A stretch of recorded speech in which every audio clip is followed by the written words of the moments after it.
Another Dooley Noted podcast comes to you from the Coach's Podcast Room at Spurrier's Gridiron Grill in Celebration Point. Okay, and welcome into another Dooley Noted podcast presented by our good friends at Titan MRI, which I think I may be in there tomorrow getting an MRI on my back.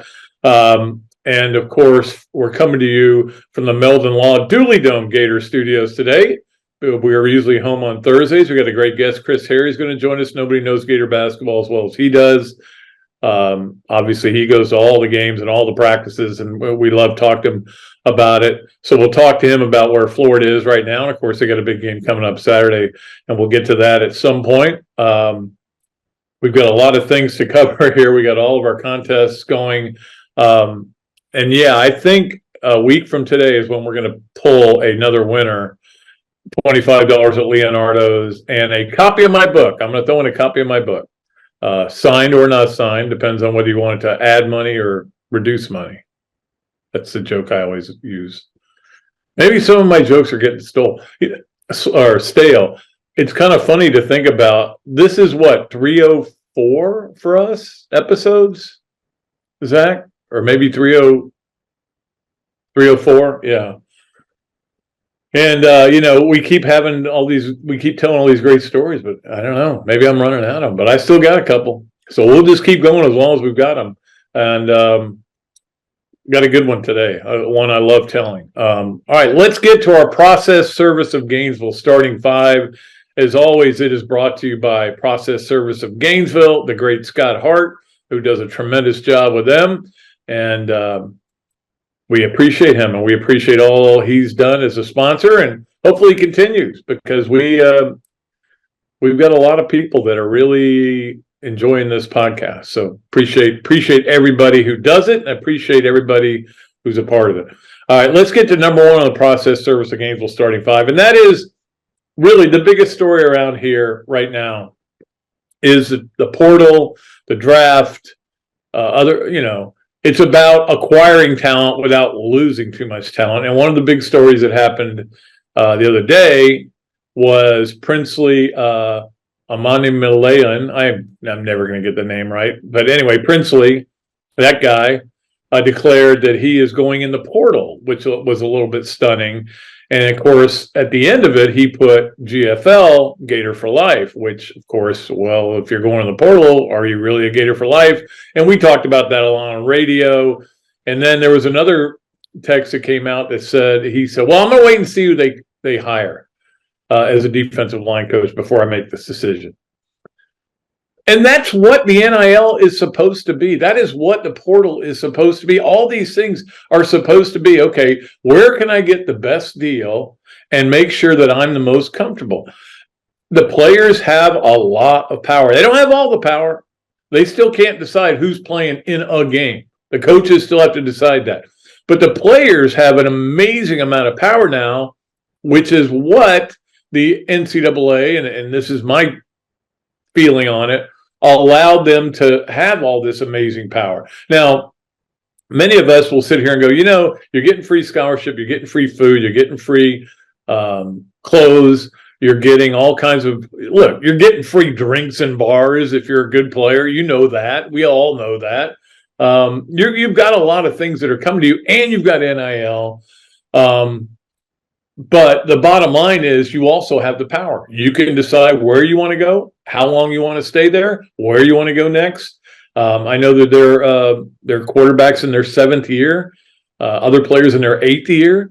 It is what it is. And but with Princely, I hated to see him kind of catch a lot of hell yesterday, only because he probably didn't realize, and who knows who actually physically did that. And I'm not going to worry about that. I'm not going to worry about any of that. The bottom line is he's a good player.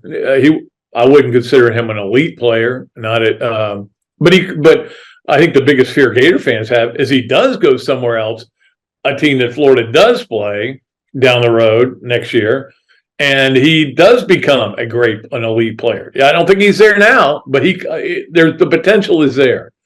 And so hopefully he does come back. But if he does, everybody will go, oh, we always knew you'd come back. We love you. So just be careful when you bash a guy for either committing somewhere else or getting in the portal or going to the draft, be careful, because they change their minds. And look, they have got fifth cousins, as Urban used to call them, and all these advisors. They all have agents now who are calling them and going, okay, here's the deals we can get out of A&M, Colorado, and Memphis, or whoever. I don't know that Memphis is big in the NIL, maybe in basketball they are. So that's the way it is. So we'll just see what happens there. And as we go forward, you kind of are afraid to look at Twitter sometimes because you're afraid of who is now going to declare to go out. Look, whoever does, they do. Ricky Pearsall leaving, I would have been stunned if he'd done anything else. He did have another year. Everybody's got like 12 years now because of COVID. COVID changed the whole landscape more than people are always talking about the portal and NIL. COVID changed the landscape a lot because it gave everybody at least an extra year. That gave them 6. And if they could manipulate it right, they could get 7 or 8. In fact, I just saw where JT Daniels, who of course we know from when he was at Georgia and didn't really play much there, but JT Daniels, then he went to Arizona, then he went to Rice. I think I'm right there. Or maybe he went to Arizona. Anyway, he finally is quitting football because he's had so many injuries. He doesn't want to play anymore. So it doesn't always end well. So just like with Emory Jones. Emory Jones got to go to different places and see all kind of cool things. And that I do think that's cool. But he also, everywhere he went, they lost. And that's the sad thing about it. All right.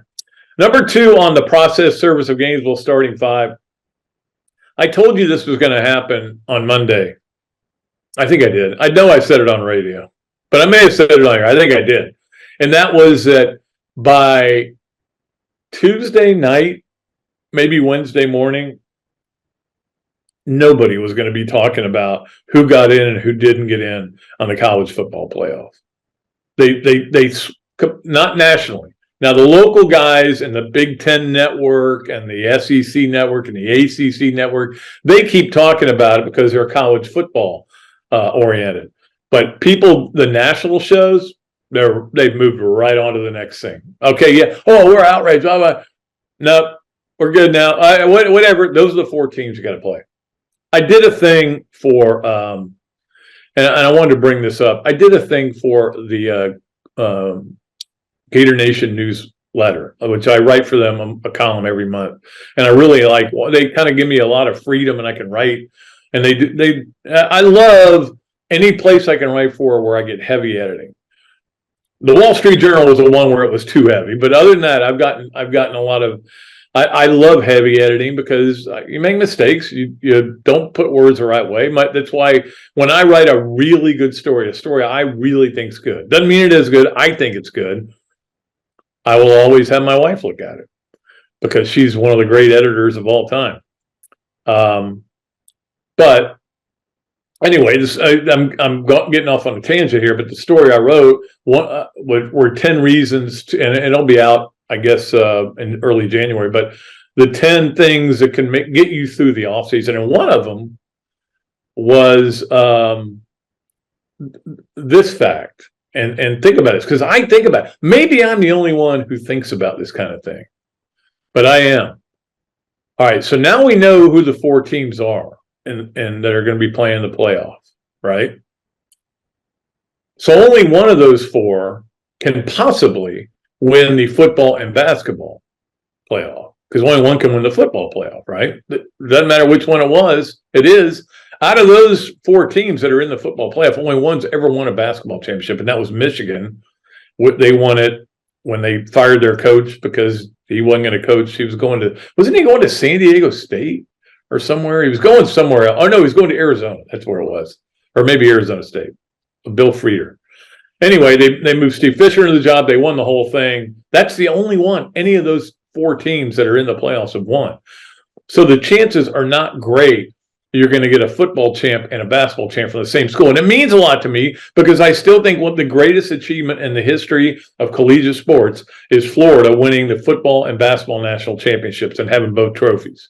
And then they actually had another basketball one right after that. So they had 3 trophies in their building It's never been done before, and I don't know that it'll be done again. But I always get nervous when there's like Alabama's got a good basketball team now. They've never won a national title, but just something to think about. All right, let's get to number 3 on the process service of Gainesville starting 5.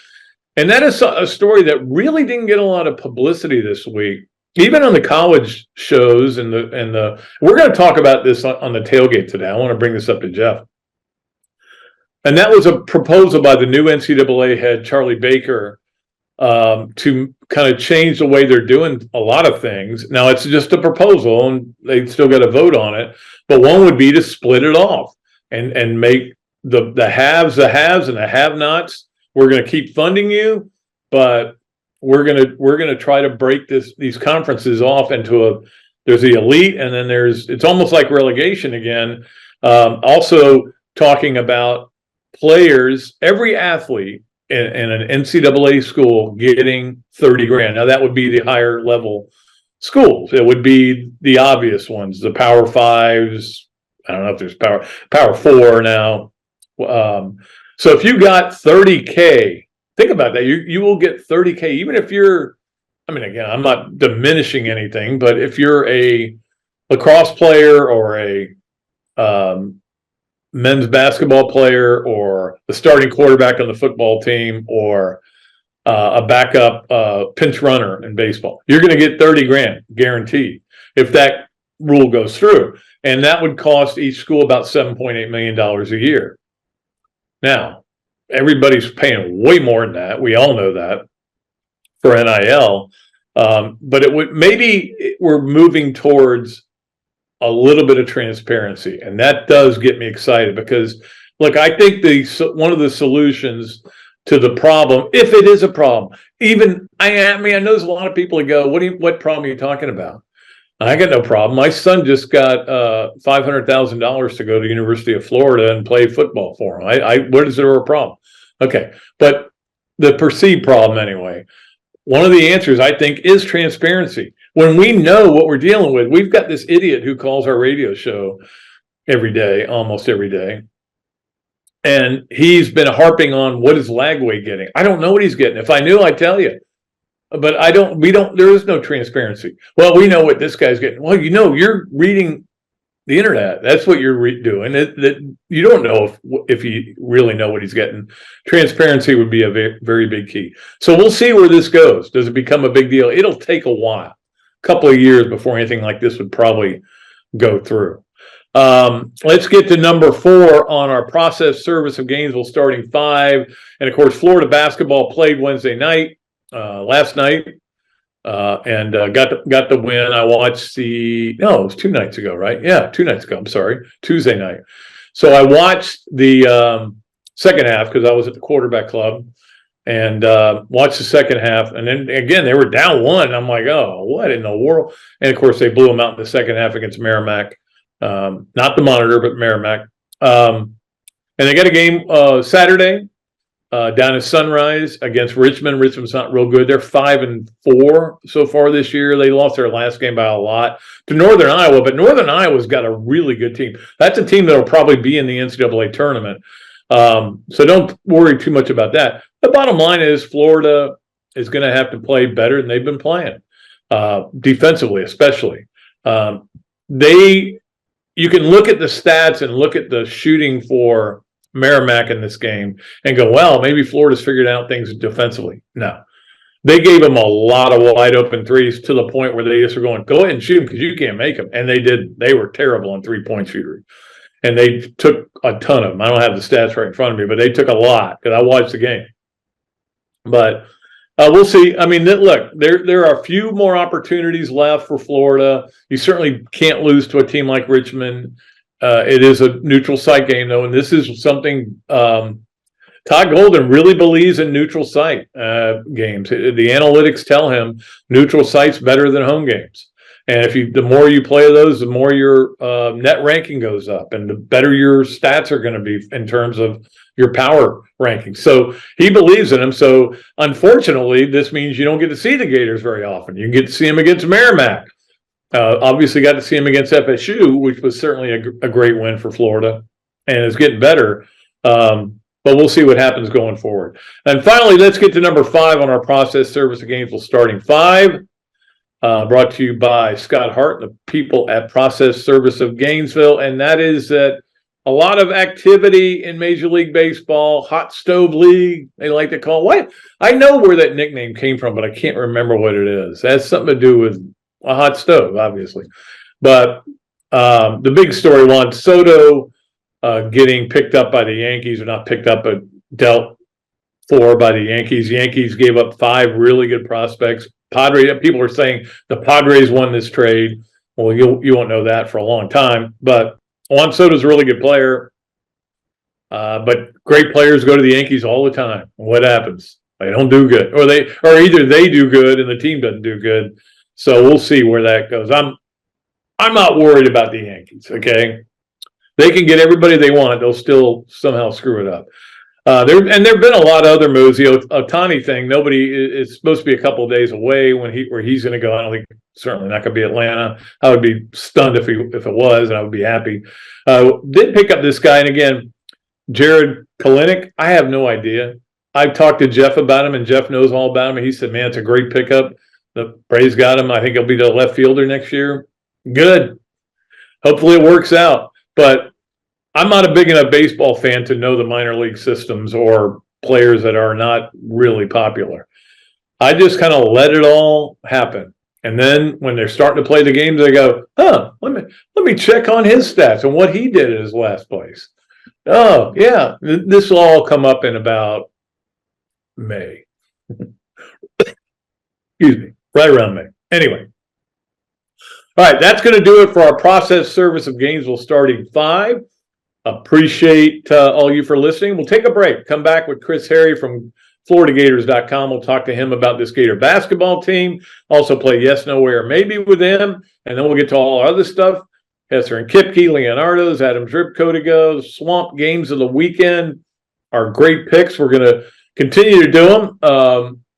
We're hoping to get a new sponsor for the great picks, and especially when you get the NFL coming up. We'd love to have that people on board. So we got a great picks that I'm going to make a couple picks on. And then we also have this, that, and the other. We also have Pat Dooley Storytime. All that and more coming up here on another Dooley Noted podcast presented by Titan MRI from the Meldon Law Gator Studios. Things have certainly got a little out of hand lately when it comes to just buying our everyday necessities. Just look at gas, streaming services, and heck, even chicken wings. Well, there is one necessity that shouldn't cost a ton: taking care of yourself and helping fix all the aches and pains in life. And the fine folks at Titan MRI agree. With costs a fraction of what you'd pay at a hospital, you'll not only save money, you'll be taken care of by staff with over 20 years experience. So when you need an MRI, call Titan first, and you can go where your doctors send their families. Now offering CAT scans. Process Service of Gainesville offers a rapid turnaround on affidavits of service for Gator lawyers locally and nationwide. Our friend Scott Hart offers immediate responses on status requests and is a member of NAPS and FATS. And he has been a part of the community for almost 2 decades. Need service? Call Process Service of Gainesville at 407-697-9592 or email shartgators, that's G8TR, at yahoo.com. And make sure you ask about the paralegal legal secretary bonus program. Hello there, everybody. I'm Pat Dooley, of course, from another Dooley Noted podcast. And this is a great Adam Brewer, and he's just opened up a place here, Adam's Ribco to go. What gave you the idea to do this, to have a to-go place like this? We really like the fast concept, being able to get the barbecue. Now we have this new online ordering. So before it was a call ahead carry out, quick service. We have like a curbside kind of a deal where everything's ready to go for you. And then we thought, wow, we have a really great dine-in concept, but how can we make this streamlined for the customer and make it easy and accessible for all parts of town? Adam's Ribco to go. Come on down and enjoy it. And welcome back to another Dooley Noted podcast presented by Titan MRI from the Meldon Law Dooley Dome Gator Studios. And it's always a pleasure. We get to talk to Chris Harry from FloridaGators.com, knows Gator basketball better than anybody that I know. Well, maybe Todd Golden knows him a little better. Maybe some of the assistants know him a little better. I don't know. A lot better. A little bit better. Well, obviously I definitely know them better than you. Okay, that's true. Well, you have seen a game that would put you, yes, in. that's right. That's right. That's right. But I do, you know me. I watch them all on TV and watch. I only get to watch the second half of the Merrimack game. You saw the Obviously, good half. nobody got my jokes about the Merrimack and the Monitor because nobody remembers that you had to study that in grade school. The two ships in the Civil War. You don't know about that?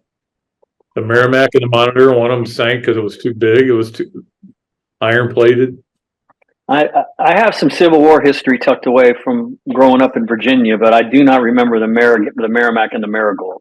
Okay, well, the Monitor, the Merrimack and Monitor, Merrimack and the it Monitor. could have been the Marigold, though. They It could have probably been. better if they named it the Marigold.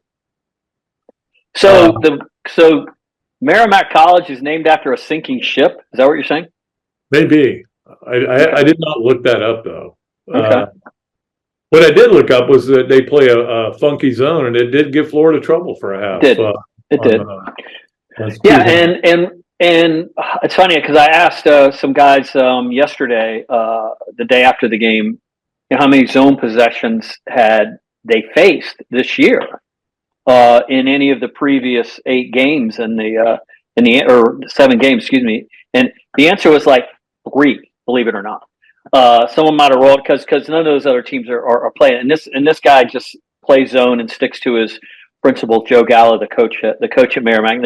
They're staying in it and they're never getting out of it. They're like Syracuse, except without the size and without the length and without the athleticism. But they played it a little differently. Both Walter Clayton and Alex Condon talked about it afterwards, how they set their wings out a little higher. Usually try to shoot over zone defense to get them out. And this team has some shooters that can do that.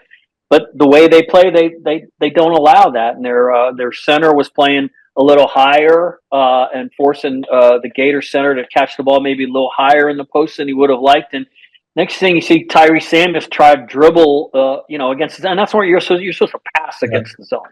Anyway, so it took them a half to figure some stuff out. But once they did figure it out, I mean, a 26-2 run and a 20-point win, that's something they can take with them down the line. But they accomplished the objective, but privately there's an objective in this team right now, Pat. They want to win the rest of the games in December.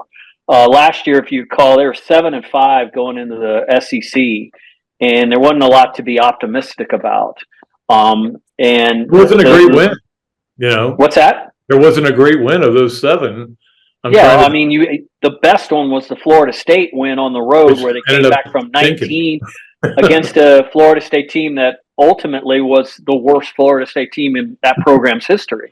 So no, there wasn't. But at the same time, that schedule they played last year in non-conference, 2 Final Four teams, West Virginia, Xavier, Oklahoma.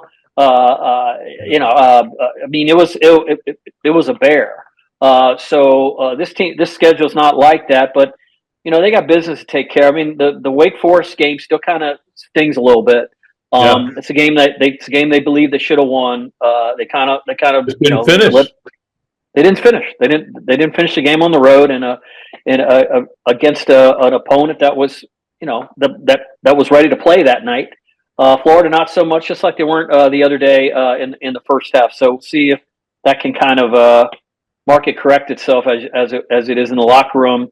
And it all starts at practice. And so Richmond on Saturday down in the Sunrise in the dreaded Florida Turnpike bus ride game. So that's always you just don't know what's on the other end.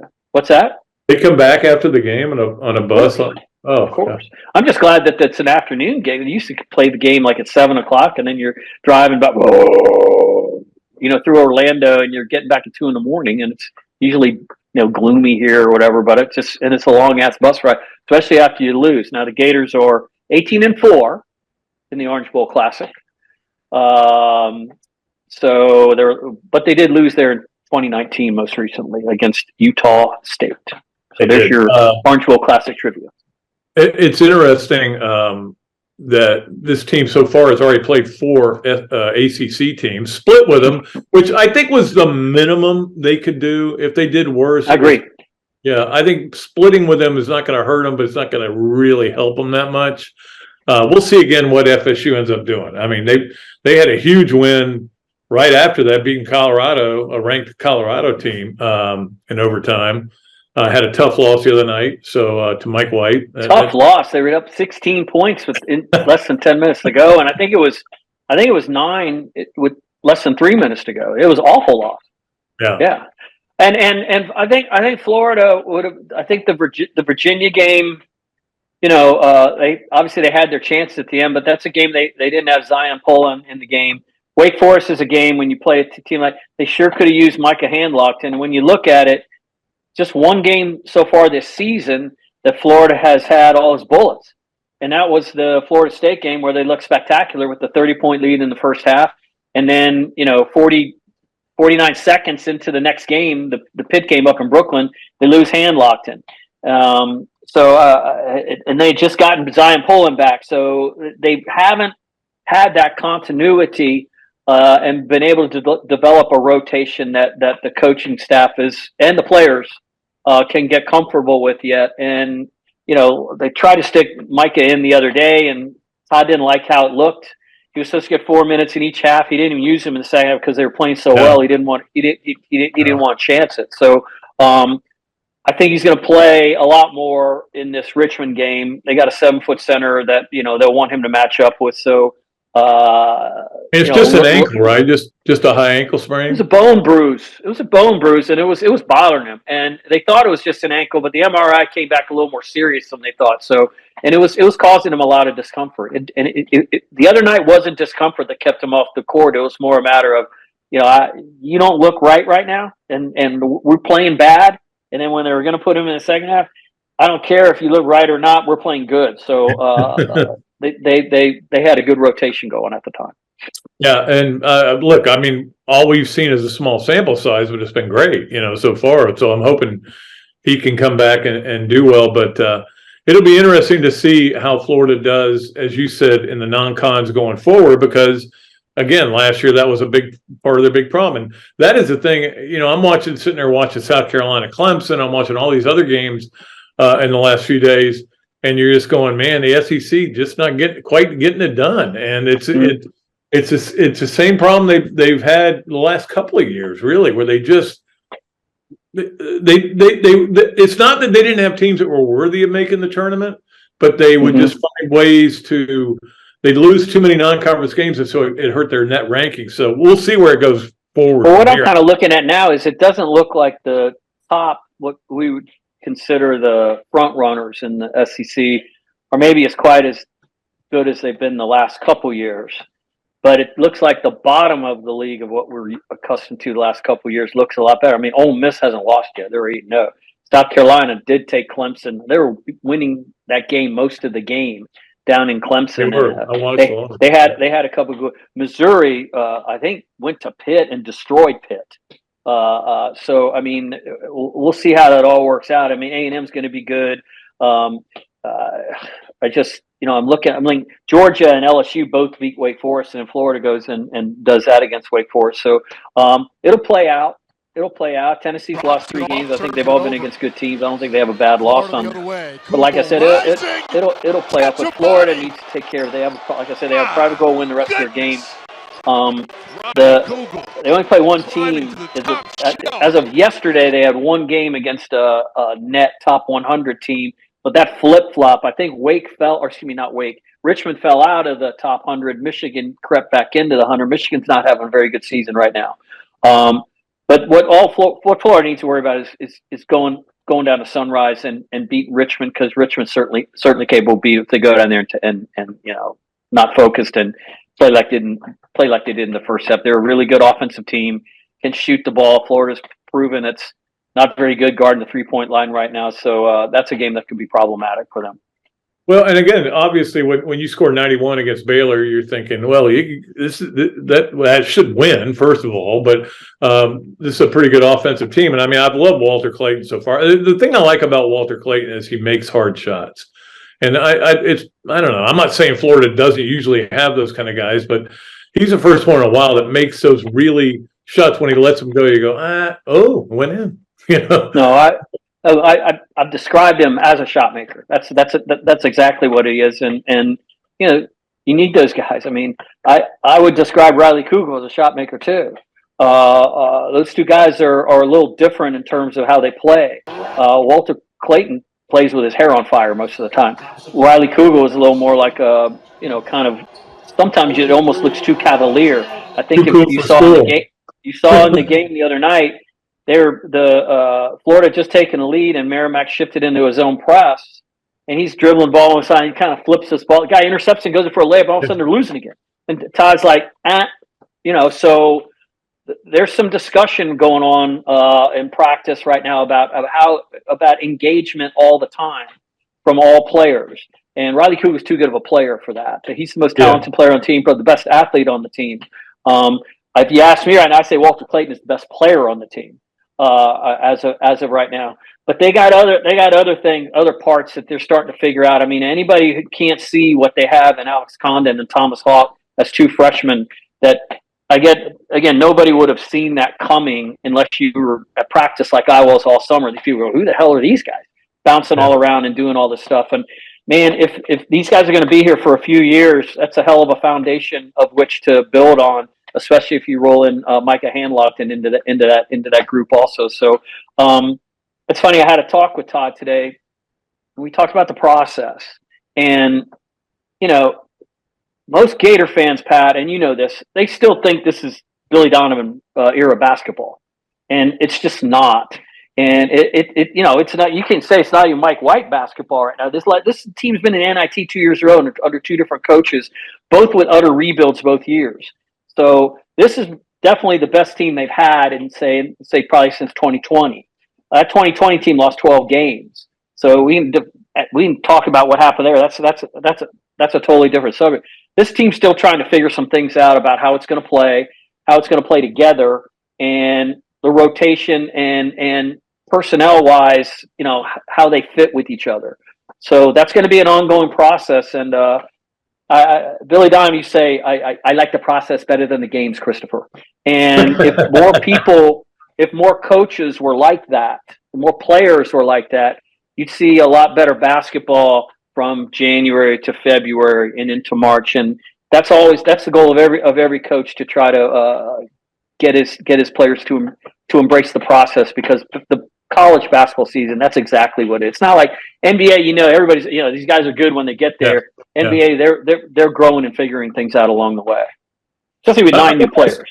Yeah, I want to ask you too about, and I know that you and I talked about this last year, how Todd really likes to play those neutral site games, non-conference games. And obviously, maybe not so good for the home fans because they only got the FSU game really. But it helps your analytics and it helps your net ranking. But what is the philosophy that he has going into that? Well, I mean, he doesn't want to play. I remember when he first got here, and he said, who the hell made this schedule? Why are we playing FAU? This was in June or May or June of before he coached a game. And obviously that game was scheduled by Mike White for a favor for Dusty May. And so he goes, I just looked at these guys. Here's where they were like a 65 or something net ranking. I think they finished 19 and 15 the year before. He goes, we don't want a top 100 team coming in here. Okay, so he's looking at whether it's Ken Palm or net or any of the analytic grades that he does.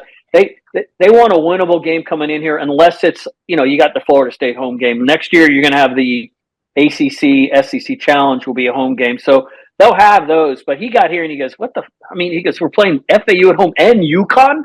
What? And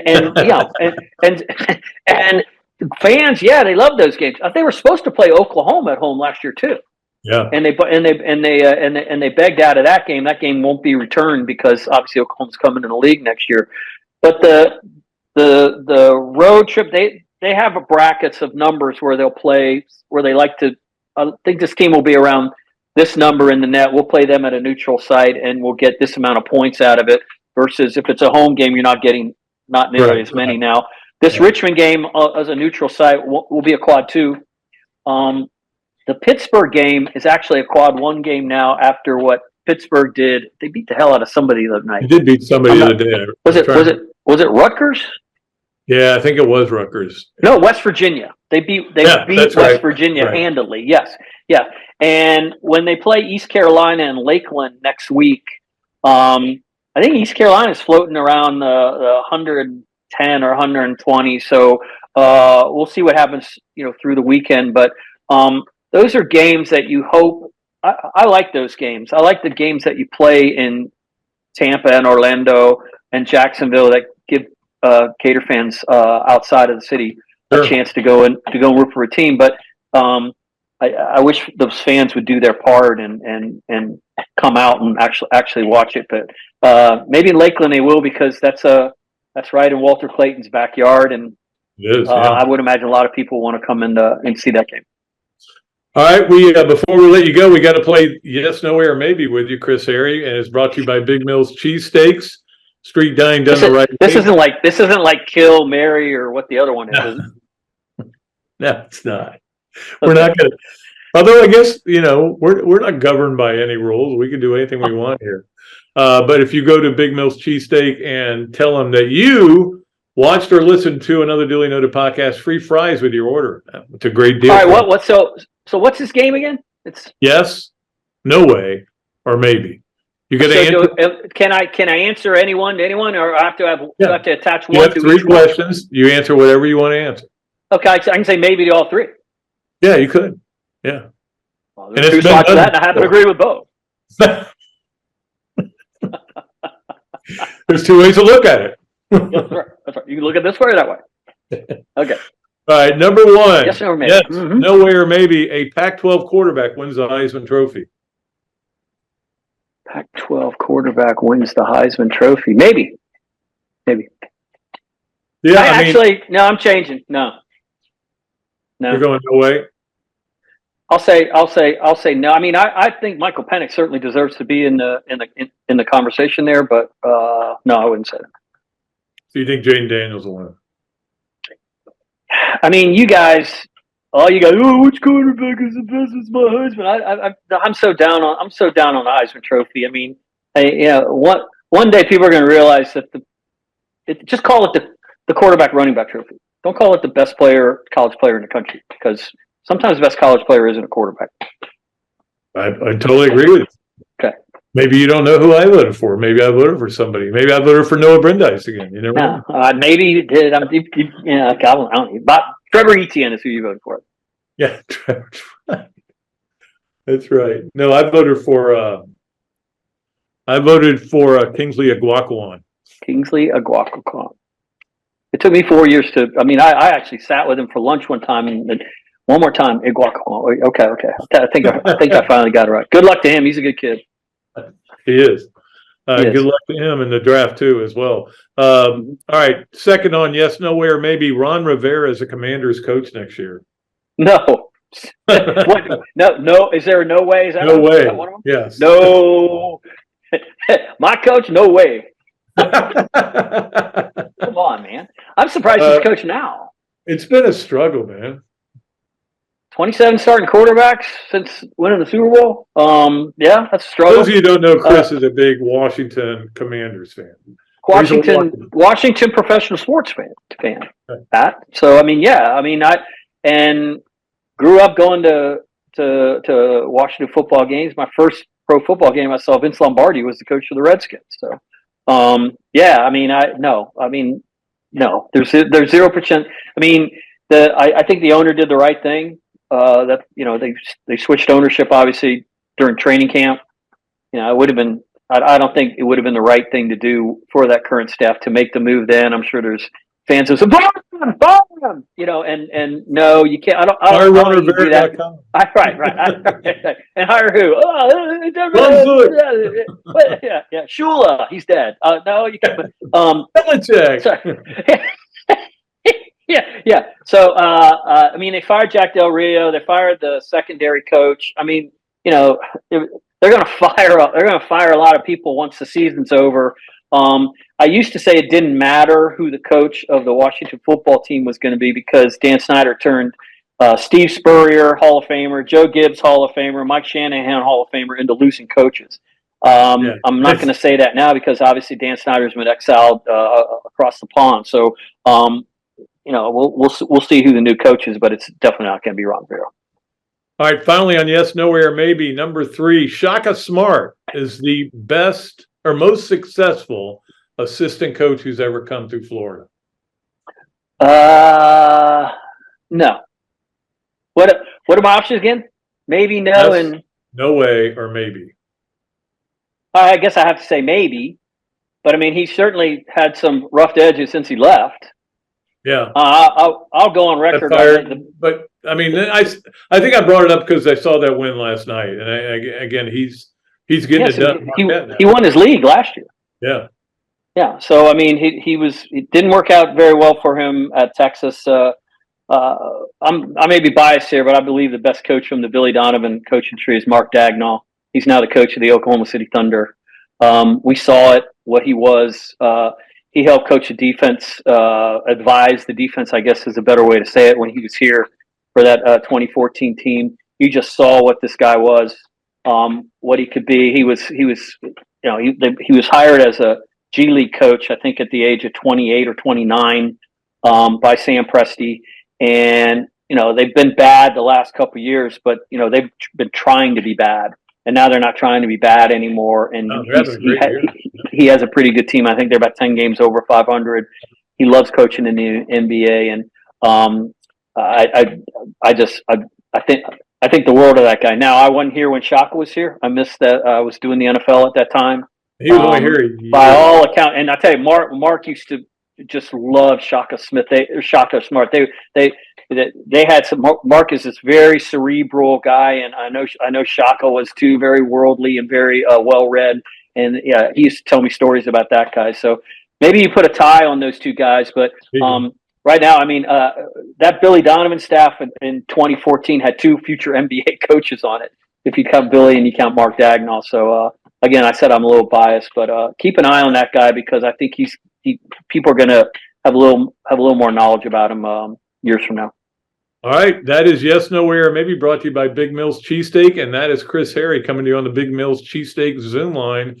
We appreciate your time as always, Chris. Look forward to seeing you down the road. Yes. We get some home games in here. I'll be over there, sitting up there in my little. Let's get together for the holidays, Pat. Yes. Have some holiday cheer, as Robbie says. We will. Some Christmas cheer. Cheer for old St. Oh, yes. Yes. Thank you all very much. See you. All right, see you. All right, we'll be back with more of another Dooley Noted podcast presented by Titan MRI from the Meldon Law Dooley Dome Gator Studios. I was driving behind a lady, and very suddenly she moved out of the way. There was a log laying in the road, and when I hit my brakes, I went on top of the log. I had 280 discs. I just haven't been the same since. Jeffrey Meldon fought for me all the way. Him and his team really went there for me. Throughout the whole lawsuit, he made sure that my bills was paid. It was never no whenever I called him and asked him for something. Call Meldon Law right now.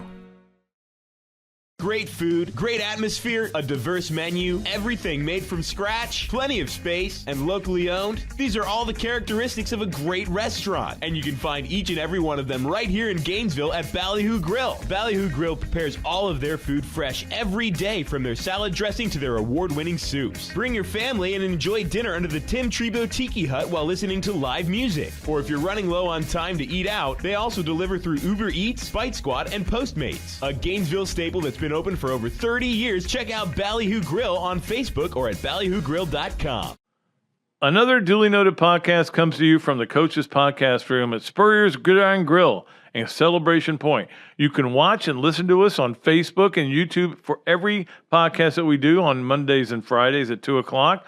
Listen to the podcast whenever on Apple Podcasts, Spotify, Google Podcasts, Overcast, any of the other 39 platforms where you can find this podcast or your favorite podcast.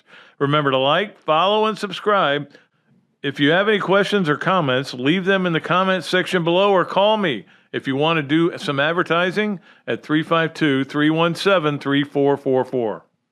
Okay, welcome back to another Duly Noted podcast presented by Titan MRI from the Meldon Law Dooley Dome Gator Studios. And we have a lot of stuff to get to, as we always do. In our third segment, we have a lot of fun with it. We right now we're going to do the Hesser and Kipke segment, which I know you guys get a kick out of. Is a Gainesville law firm specializing in the areas of workers' compensation and family law. Ken and Jennifer take great pride in their one-to-one focus on each and every client they represent. Ken is board certified in workers' compensation law by the Florida Bar, while Jennifer possesses extensive jury trial experience with a nearly 20-year background as a prosecutor. Don't believe me? Well, check out their 5-star Google reviews. Set an appointment at hklawfl.com, or better yet, give them a call at 352-339-9920. The great folks at Hesser and Kipke, and we appreciate them. Let's get to three things. Brought to you every Monday and Thursday by Hesser and Kipke, and sometimes on Wednesdays. You never know when we're going to do this show. All right, number one is this in-season tournament that the NBA is doing. I didn't grasp what they were trying to do when they did it, when they announced it. I haven't paid attention to it, and I have no idea what the rules are, and I have no idea what you get if you win it. And I don't care. I just don't. I mean, they're trying to get people more involved during football season in the NBA. Look, ESPN is doing everything they can to push the NBA down our throats. And again, because the NBA is they're one of their products, you know. You don't have to have this extra tournament. You don't have to do all this stuff, but I know they're trying to come up with ideas and everything. It's just like when they change rules for baseball, and for a while they had the All-Star game meant home field, and which was a dumb thing too. Just play the games. Well, the ideal thing is that you just play regular season games. You reduce the regular season. That would make me want to watch the NBA, but that ain't happening because they want the revenue. But I just don't get this tournament. I have no idea. I think the Lakers are still alive, but I don't even know. And what do they get? They get a bye or something? I don't know. I don't care. That's me, though. All right, let's get to number two on the Hesser and Kipke three things, which is the news today that everybody had kind of been talking about for several days, that John Rahm is going to the LIV Tour. I like John Rahm. I'm a fan of his. I'm not a fan anymore because he's going to LIV Tour. I'm not a LIV fan. You guys all know how I feel about it. It means I won't be watching much of John Rahm except for in majors. You know, I mean, I'm not going to turn over to the CW and listen to music and watch guys play a 54-hole tournament. I'm sorry. I love golf. I love watching golf. But I don't love the LIV. So it is what it is. We all knew it was happening. They're paying him $300 million. I'm not saying I wouldn't do the same thing. I'm just saying I wish he had. He doesn't need that money. We all know that. But when you think about how I can get $300 million and take care of my family and my family's family and their family's family for life, at some point you got to say, Daddy, how'd you make so much money? Well, I took money from people that were involved in 9/11. Okay. I took money from people who killed a journalist. There you go. That's even better. Not my thing. Not something I would. I don't know. I would have a hard time. $300 million. Everybody's got a mark. Everybody's got a amount of money that they would do almost anything for. Some people don't. I don't know what mine is, and it's not going to get offered to me. Nobody's going to offer me any amount of millions of dollars to do anything. If they do, though, that'll be a tough call. All right, let's get to number three on our Hesser and Kipke three things. And I saw this stat today, and I hadn't even thought about it this way, but it is true. Because everybody's talking about how, hey, you know, we're going to go to 12 teams, and that'll kind of bring back the parity and get, you know, more leagues involved. We won't have teams getting left out anymore. No, you won't. You won't have a conference champion left out again. That'll be over. Of course, I don't know where the Pac-12 is going to end up with the two teams that they have, and then all these other Mountain West teams. Now, I'm not interested in watching any of the games. I'm still having, like we were talking with Greg Sankey on the podcast the other day, and he and I are both still having trouble. Rutgers is in the Big Ten? Oh, okay, I forgot about that. But the interesting part of it to me is, you know, if you had taken the 12-team playoff this year, 10 of the teams would be SEC or Big Ten teams. Not today, but they would be next year, like Washington, obviously being one of them. So, Texas would be one of them, obviously. So in the SEC, so it's only going to make those two leagues even stronger, and it'll be interesting. I have no idea. I've talked about this with a lot of people. I have no idea what college football is going to look like in 5 years, let alone 10 years. Now, again, I don't know if I'm going to be around in 10 years. I hope I am, but if I'm not, maybe it'll be good because I don't have to watch it if it gets bad. I'm just worried about the sport. But, we try to offer them ideas all the time. We try to offer them suggestions. Nobody ever listens to us. We love the game. I guarantee you I love college football way more than Charlie Baker or any AD in this country. I love college football. I do. And I may not be wrong. I may have some answers for you. Listen to me. That's what in my mind, the college football playoff room should be 13 or 14 sports writers. There's usually one in there, and they've got one this year in Kelly Whiteside. It should be 14 or 15, whatever you need, sports writers who watch games all the time. Nobody watches more football than I do. I know. Look, I could give you my top 12, and it would probably be pretty close, but there might be a couple of changes. So anyway, I'm getting off on a rant here, and I don't want to do that. It is what it is. All right, let's get that is our Hesser and Kipke 3 things, and we appreciate Hesser and Kipke so much for being part of the show. Let's get to this, that, and the other, which is, of course, brought to you by Ballyhoo Grill, where I think I'm heading in just a little bit. In fact, I'm pretty sure I'm heading there. And by Ironwood Golf Course, where I play golf Sunday, and by Darshakow Insurance, our great friends over at Darshakow, and we appreciate them and all of our great sponsors. The this, that, and the other. The this is Florida won 8 games back in the olden days when they had Ron Zook as their coach. And they won 8 games, and they won 8 games again. And everybody went, get rid of this guy. We can't have him. So he won 7, and during the year where he won 7, they got rid of him. That's the this. The that is, the one thing we knew would never happen in Florida was a losing season. That ain't going to happen. And then Will Muschamp came along, had all these amazing injuries that just crippled his team, but never should have crippled it so bad as to go 4-8 and to lose to Georgia Southern.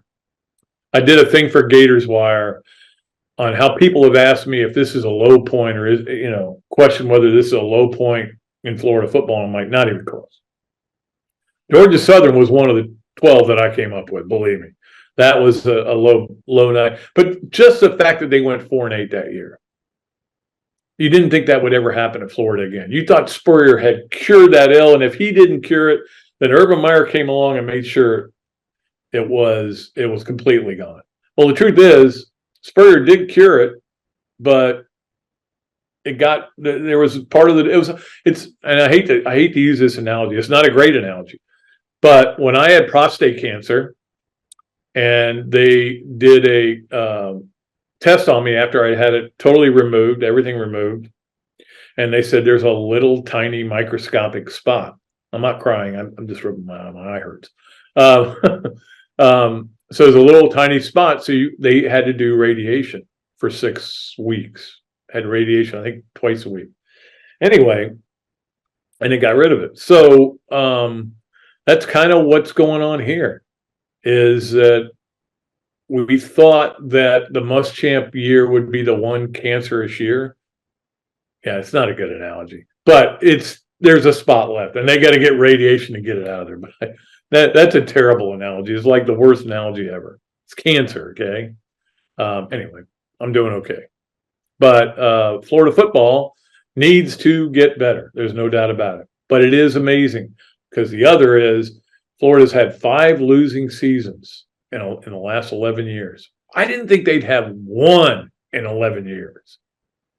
Now they've had 5 in 11 years.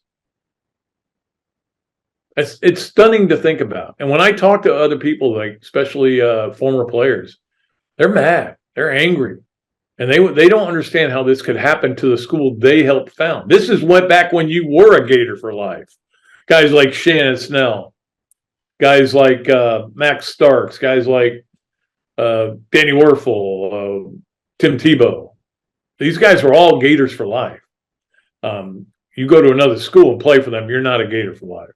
Anyway, that's this, that, and the other, brought to you by Ballyhoo, by our good friends at Ironwood Golf Course, and our great friends at Darshak Insurance. Appreciate all of them.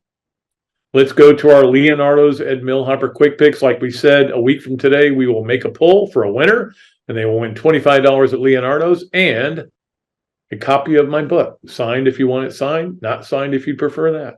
I can understand it either way.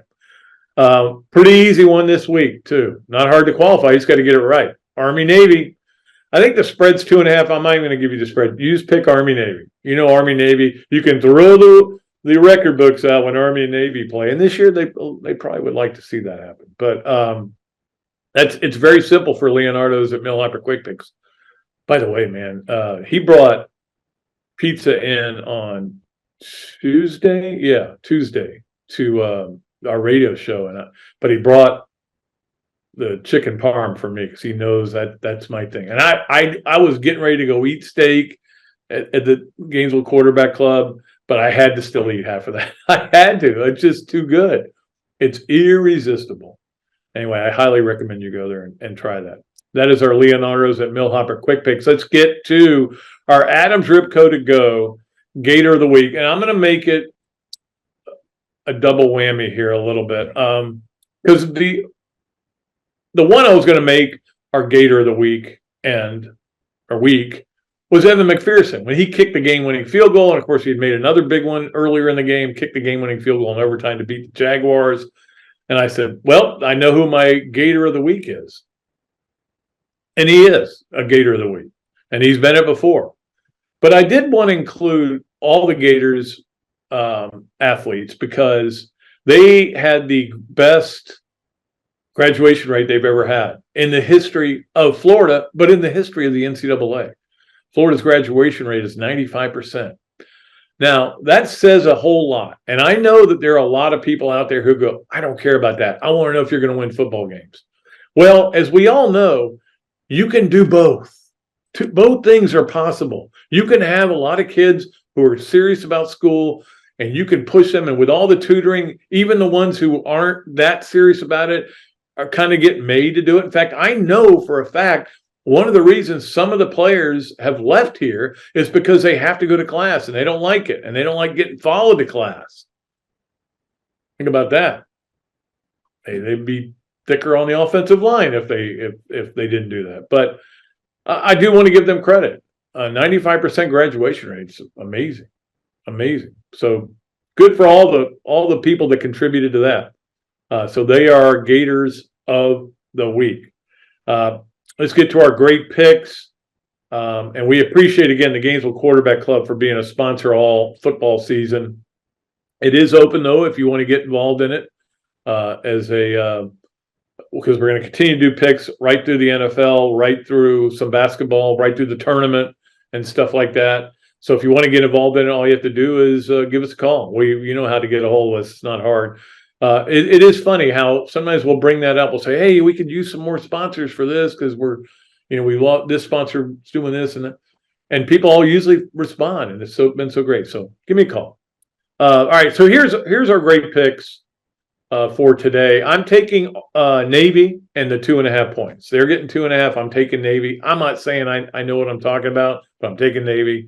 NFL, I'm taking the Bucks and getting 2.5 against Atlanta. It's a shaky pick, but it's at Atlanta, but I'm going to take the Bucks. I think they're a better team. I don't really like that Atlanta team for some reason. I'm taking Jacksonville and giving 2.5 at Cleveland. Obviously, with Lawrence out, you would think Cleveland can win that game, but they're not very good. So I'm going to take Jacksonville, and then I'm going to take Dallas getting a point and a half, or giving, I'm sorry, a point and a half against Philly.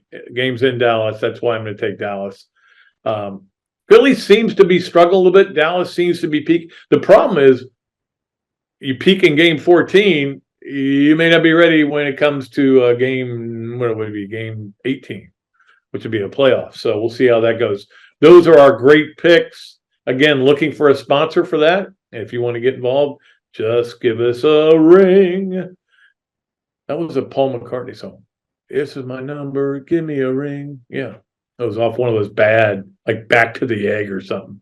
He had some really bad albums when I was going to school, when I was still a young man. And I bought every Paul McCartney album, but some of them, whew, man, they were bad. All right. Back to the Egg, I think, is the one that stands out. All right. Let's get to our Swamp games of the weekend. Of course, go to the Swamp to watch these games because it's going to be a blast all weekend there. They'll have specials on sangria, as they always do, beer specials, all kinds of great things over at the Swamp Restaurant. Place to be. It's where the Gators go to party. Let's start off with basketball. Florida plays, as we talked about, Saturday night, Saturday day, 4:00 in Sunrise. And according to the information I've got, it's on the SEC network. It may be on the Plus, but it says it's on the SEC network, but it doesn't say it everywhere. So I'm always leery of that. But for right now, we'll just say it's on the SEC network. I'm looking forward to watching that. Of course, Army-Navy, also Saturday, is a 3:00 game. Basketball's at 4. Army-Navy's at 3, and that is on CBS. Tonight, you do have New England at Pittsburgh. You guys all, many of you have gotten in on the bet on that to try to get qualified. It is on Prime Video at 8:15. I don't know that I'm going to watch much of that game. Again, the problem with Prime Video, watching those games, you turn it on, takes a while, takes about 5 minutes to finally get it all hooked up and to get it going. And then if you want to turn it off, you got to do it again. It takes 5 minutes. So once you put it on there, you're either stuck with it or you're not going to come back to it. That's why I think it's silly. But anyway, and it's New England at Pittsburgh, which is not exactly rocking anybody's boat. Sunday, though, 8:20, Philadelphia at Dallas. I will be watching that. 8:20 on NBC. That will be fun. Should be a fun game to watch. Also, the Buffalo-Kansas City game, 4:25 on CBS on Sunday. That's another game I definitely want to watch. There's a lot of great games. And again, my daughter for last Christmas gave me but we didn't hook it up until this year, the Red Zone. So, but I will say this, when I'm watching Red Zone, I'm like, they're going to talk about this play. Nope, now you guys go to the next play. Got to go to the next. It's almost too much. And I do watch because of fantasy a little bit, but after a while you're like, I want to watch a game. So it has its appeal, but it's not always for everybody. So that's going to do it for our Swamp games of the weekend. Let us wrap it up by going to our Pat Dooley's Storytime, brought to you by Eastlake Pediatrics. Of course, our great friends Mike Jordan over there and all the good people at Eastlake Pediatrics. The Pat Dooley Storytime, I have told a story before about being at the Heisman the year Werfel won it. And the story I tell is about Dave Sheinin singing "Oh Danny Boy" for him. And you guys have all heard that story. It's a great story. I'll tell it again sometime. But what I want to tell about is just the feeling, the lucky breaks I've gotten in my life, but to be at the Heisman Trophy ceremony. Now, you can't be in the ceremony. In fact, now you can't be in the same building. They put you in another building. So I wouldn't really, but the one time I got to go to the Downtown Athletic Club, and when we got done writing our stories in this like media room, I said, a bunch of us were saying, hey, where can we go to a bar or something like that? And they go, oh, there's a bar here.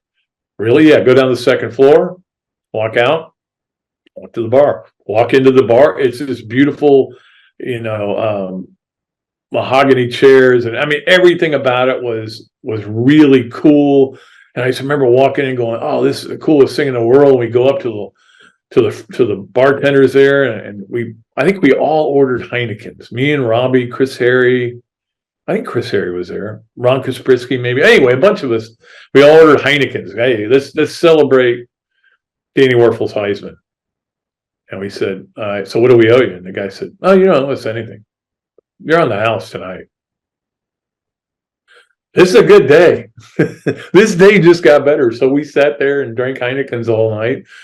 Dave Shiner went in and sang for Danny Werfel.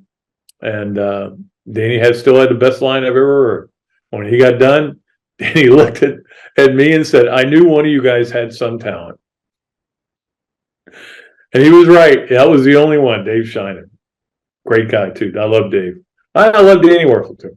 All right. I love everybody right now. Because we're done with another day of podcast, but we'll be back Monday. Coach Spurrier will be back with us. We'll talk to him about the Heisman, who he voted for, because he can reveal it Monday. He may not want to, though. He's not big on revealing his Heisman vote, but I'll tell you who I voted for on Monday. And we'll also be talking about some of the other games and basketball and all that stuff. We got a lot. Look, football season may be winding down and, of course, over for the Gators, but we're going to have fun with this podcast. We're going to get great guests. I'm not sure who the Thursday guest is yet, but we'll work on making it special just for you. I've got to call in to somebody that would make my day. And if he responds, I would be very, very happy. But you guys know us. We bring you the best guests. Just look at the last few weeks. Greg Sankey and all the great Gator players that we've had on, long lists of great Gator players, including the coach every Monday on Meldon Mondays. All right. And that's going to do it for the show today. Appreciate all of you. Appreciate Zach for doing his wonderful job as he always does. He even looked up Hot Stove League for me. And it turns out, I maybe didn't know it, but now I know it, that the baseball owners, when they would meet, would imagine that all the people were around their hot stoves warming up in the winter to try to get warm, but they were listening to see what had happened. That's where Hot Stove League comes from. Okay. Now you know that. It's hard to believe that there was a time when you had to get around a stove to get warm. Now we just turn on central heat. All right. Those of us who have. That's going to do it for our show today. We appreciate all of you for listening and for watching and for being part of this. And we do appreciate our listeners so much and all of our great sponsors. Be back with another show on Monday. Till then, I am Pat Dooley. We are deep. We're way back, and we are out of here.